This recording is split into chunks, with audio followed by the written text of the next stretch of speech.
All right, I got some time, so I'm gonna keep on going. This is the birth story of our third child, our second daughter, Aliyah Joy. She is our last baby to this point, and so hopefully we will have more birth stories to share in the future, but for now, this is the last one at this point. So, with Allie, I also had a lot of pubic symphysis, pelvic floor pain. It was a lot better than Ben's pregnancy because I had been managing it like all through pretty much the second half of Ben's pregnancy, all through postpartum, and then all through her pregnancy. I was doing all those exercises and really trying to manage it well. So I could pretty well manage things on that side of thing.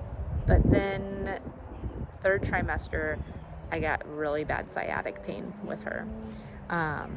It wasn't always like radiating down my leg, thankfully, but my lower back pain, and all through my hips, it was so painful. So once again, an uncomplicated pregnancy, but a painful pregnancy. So I had my master plan. I was like, okay, we did a membrane sweep at 38 weeks with the other two. It's gonna work for her. We're gonna do the same thing. That way my mom can be here to watch the kids. Like, it'll be fine. It'll go just according to plan. So at my 38-week appointment, my doctor was in surgery. And so we got the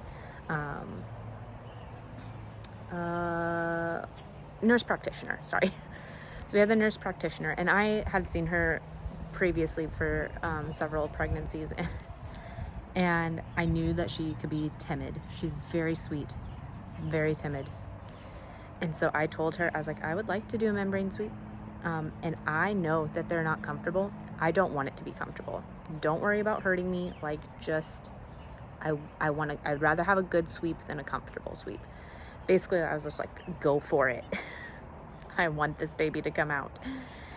And, oh yeah, because I didn't mention this in Ben's story, but once he was out, I felt like $1,000,000. I was walking around the room, like after our little golden hour, he was having skin to skin time with my husband, and I was like up packing our bag up to get ready to move to our recovery room. Like, felt amazing. And so I had that in my mind. I was like, as soon as I get her out, like, I'm gonna feel so much better. I want her out. And so, yeah, told the nurse practitioner, go for it. She did not. My husband was with me for that one. And, yeah, as I looked at him after we left, and I was like, that didn't work. That's not going to work. So my mom stayed for a couple of days just to be sure, in case. I was like, well, you know what? I've had really good, like, aggressive sweeps in the past. Maybe this is all we really need to get things going. I don't know. So she stayed for a couple days, and yeah, nothing happened. So she went home. I think that was another like Thursday situation, if I remember right. And I think she went home on like Saturday. Gave her a couple days off, and then Tuesday was my next appointment. And so I was like, I will hopefully get my doctor, and hopefully she will actually give me a good sweep, and like hopefully the baby will come. And I was like, just stay home until like this sweep happens, and then I can tell you like if you need to come or not. And so told my doctor the same thing, and I told her I was kind of disappointed with the last sweep because I knew it wasn't gonna work. And so I was like, go ahead, go for it. And this is a different doctor than my first two. So I like her, but she's just, my other doctor moved to a different state, and I'm really, really sad because I loved everything about her. But and she did obviously really good membrane sweeps. And maybe it just wasn't time for Allie to come yet, and that's fine. Anyway, so I told her that, and I was like, please just be aggressive and help this baby come out. And so she was definitely more aggressive. I would say not as much as I was used to in my first two. but she is like, you have a bulging bag, like her head is right there. I can feel her head, blood on the glove. She took me from like a 1 to a 2 centimeter dilation. So she was like, oh yeah, this baby's gonna come in like the next 48 hours, which for Ben and Lila, it was less than 36 hours and they were on my lap. So I was like, great. Called my mom. I said it was a good sweep. I didn't feel like it was the same, but she said it was good. She expects baby, like, you know, come on over. So my mom came and stayed, and we did the same thing where we were like trying to walk around a lot. We went to the lake and walked again and trying to get things going. I would get some Braxton Hicks, some tightenings, but just nothing. It never sustained. It always fizzled out and never got stronger. And so we did that for like 5 days, 4 days, 5 days. I think she came Tuesday night, and then she ended up leaving Saturday morning because I was starting to feel terrible. I'm like, I'm so sorry that you missed like a week of work, half a week of work, and nothing has happened. And yeah, like, I don't know. I was like, just go home and we'll figure it out if things start moving. Funny enough, like literally, so she left at lunchtime. Literally, as she was walking out the door, physically, literally walking out the door, I had a contraction. Like stronger than the Braxton Hicks, not like crazy strong, but it, like, I was like, you've got to be kidding me. It's gonna start as soon as she leaves. Whatever. I was ready for her to come. But I was like, I am not calling her back right now. I'm just gonna send her because it'll probably turn into nothing. And so that whole afternoon, I would get contractions very sporadically. My notes said like every 4 to 26 minutes. So super random, not crazy strong, but stronger than a Braxton Hicks. And so they were just, it like made me suspicious. I was like, I'm not gonna say anything to my mom. I don't want to jinx it. But I was kind of suspicious. I was like, I bet when we go to bed tonight, we're gonna have a baby. And my husband's like, nope, we're getting sleep. You can have the baby in the morning. It's just like all of our babies' labor really starts like when we go to bed, when I start to relax. So anyway, his plans were thwarted again. But it was like 7:30 and things kind of started to pick up, and I was like, I think that this might be it. I think like they haven't gone away. You know, I was trying not to be like super like, oh, it's definitely happening, but I was pretty sure things were gonna happen that night. And it was really sweet. We had a really nice like bedtime. We always watch like a little show before bed, so we were watching Frog and Toad, and Ben was like all snuggled up with me, and Lila was like, yeah, I have pictures that we're just all like snuggled up and cute. And Lila wanted me to take her to bed, and Ben is like a kid that you just plop in the bed, and he's like, bedtime is for me, not for him. So he's like not one to worry about. Lila it's a process for her. And so she wanted me to take her to bed, and I was like, I'm sorry, I can't take you to bed because I think Allie's coming tonight, and I got to get stuff ready so that we can go take her to the hospital and meet her. And because this whole pregnancy we talked about the baby, we talked about Allie all the time. When Allie comes, that's like our constant conversation. So I highly recommend naming your baby and telling your kids about it.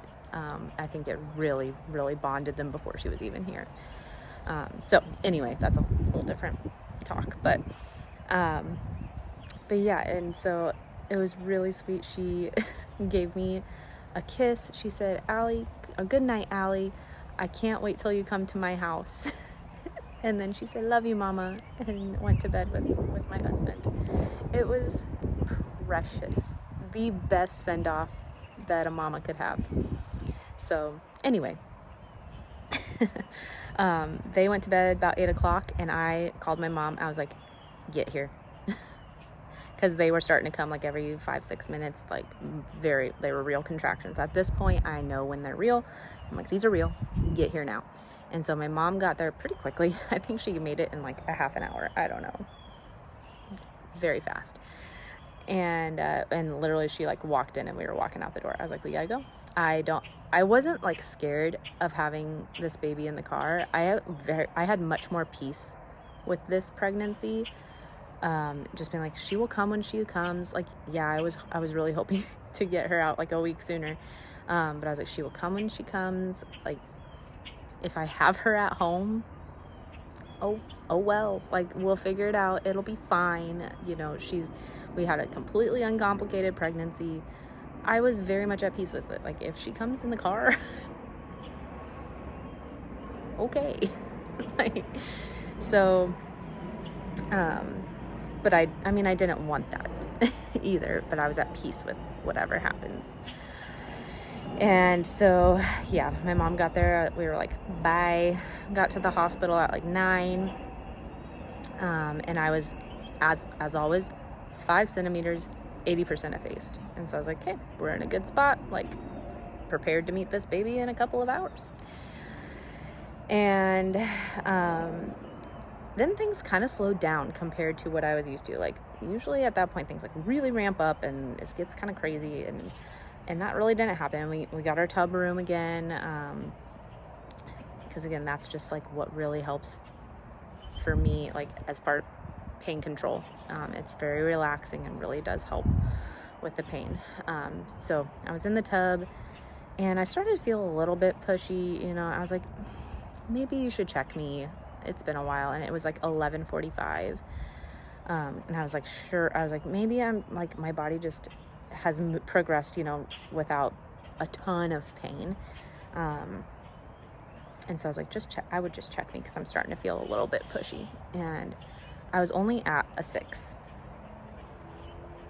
That's abnormal for me. And it was quite discouraging. I was like, you've got to be kidding me. Like, I know things haven't been as intense as the last time, but like a 6, I went 1 centimeter in like almost 3 hours. That's not normal. And she's like, well, the doctor's coming in to deliver another baby.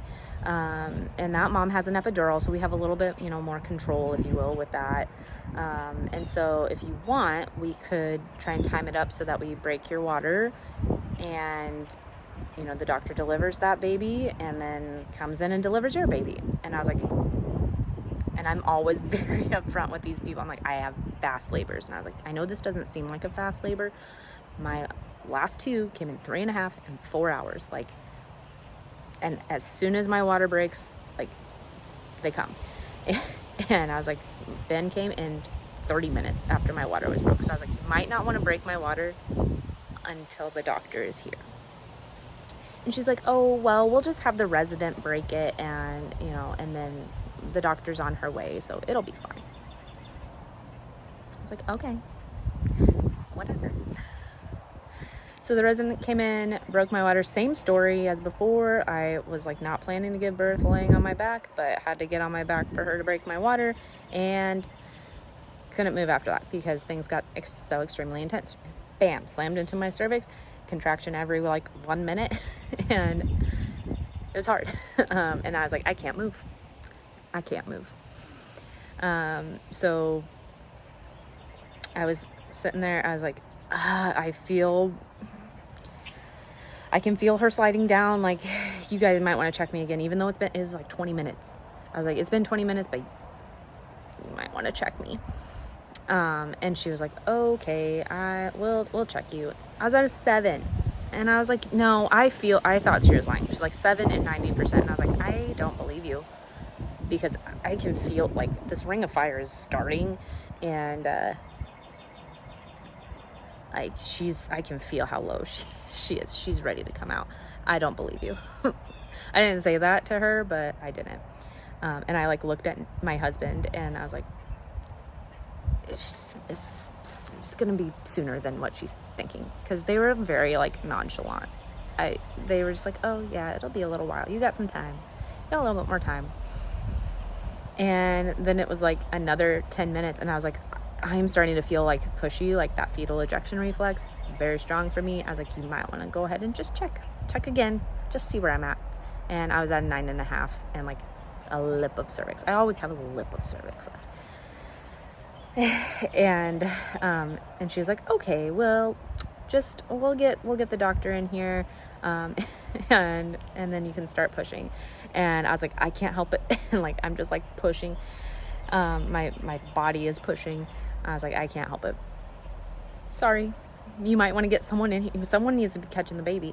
And I could feel her slide way down, and where like her head was about to come out, like, yeah. And I was like, she's coming.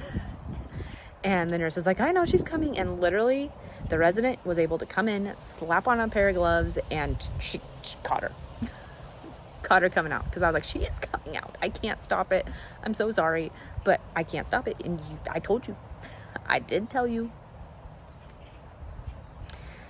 So yeah, the resident basically like ran in and caught her. So I wasn't able to gown up or anything. And yeah.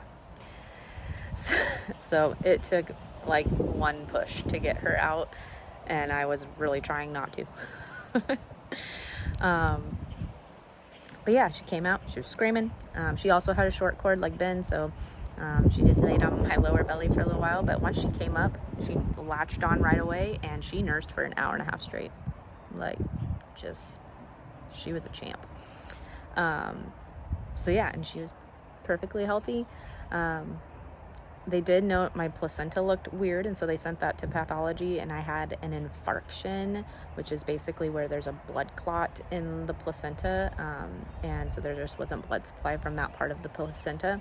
Didn't impair anything, obviously. She was perfectly fine. But yeah, that was a little bit like concerning when because I heard them, I was like, send it, and I was like, I know that's not great. Something's off there, but it didn't matter. Like, my baby was healthy. That's all I can ask for. So I'm just sealing the keep you warm.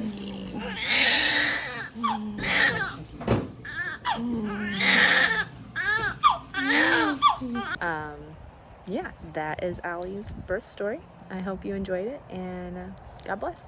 Goodbye.